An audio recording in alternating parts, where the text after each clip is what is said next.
Hello, bienvenue pour cette nouvelle vidéo.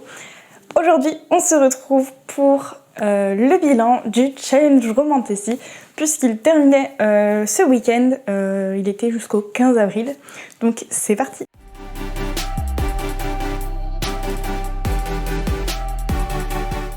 Du coup, pour rappel, le challenge comportait 10 catégories et le but c'était de lire minimum un livre. On validait le challenge si on lisait au moins un livre, pour qu'il soit accessible à tout le monde. Sur les 10 livres du coup de la palle, j'ai lu 3 livres et j'en ai commencé un 4e. Malheureusement, j'ai pas eu le temps de le terminer. Donc c'est parti du coup pour ce petit bilan.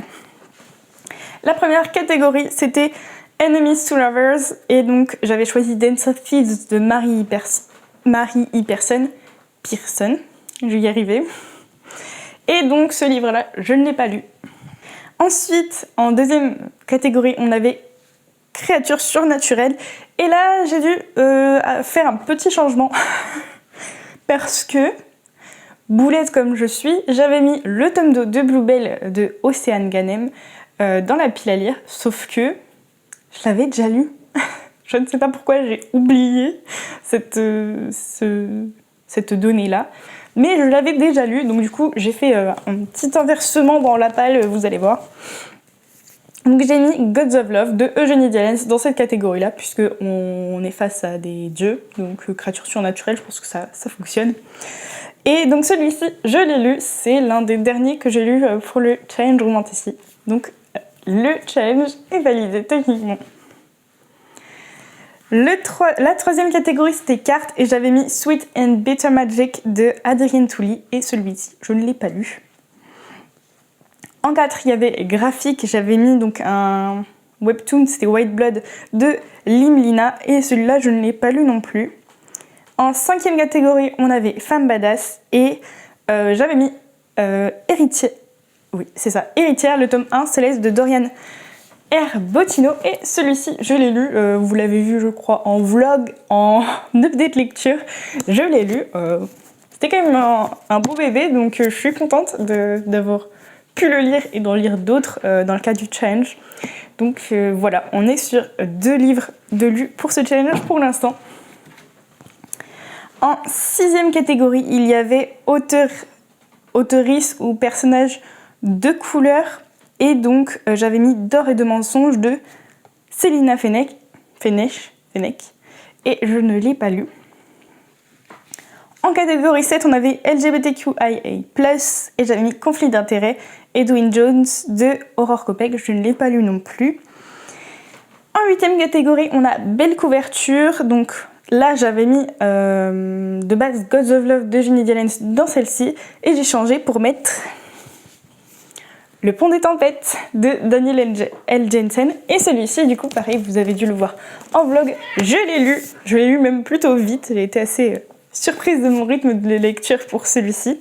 Donc on est sur bel et bien 3 livres de lus dans le cadre de ce challenge.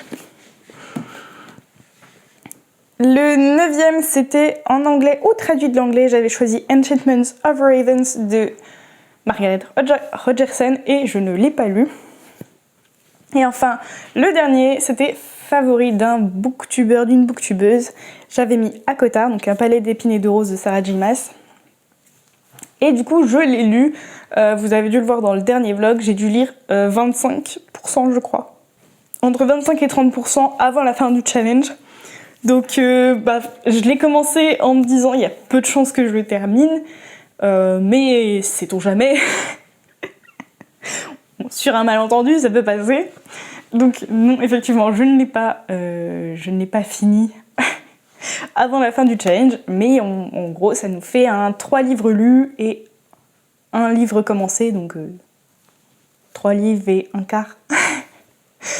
Je crois que j'ai fait un peu mieux que l'année dernière. L'année dernière, j'avais dû lire 1 ou 2 livres maximum. Donc je suis plutôt contente d'avoir un peu évolué.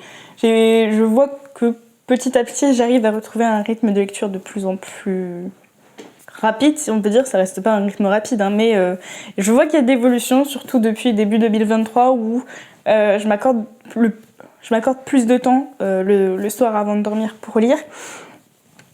Donc je suis vachement contente là-dessus, on voit qu'il y a une évolution et ça c'est cool.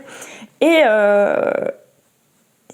je suis en plus assez satisfaite, j'ai beaucoup apprécié mes lectures sur les trois écarts que j'ai fait, même si je crois que je vous en ai parlé dans le deck lecture, L'Héritière de Dorian Herbotino, j'ai été un peu plus mitigée. Sinon Gods of Love et Le Pont des Tempêtes, j'ai beaucoup apprécié, donc ça a été en plus de ça des bonnes lectures. Voilà du coup pour ce petit bilan du Challenge Romantasy. Si vous y avez participé, n'hésitez pas à me dire ce que ça a donné pour vous ce challenge. En attendant, je vous souhaite de bonnes lectures. On se retrouve très bientôt pour une prochaine vidéo. Ciao!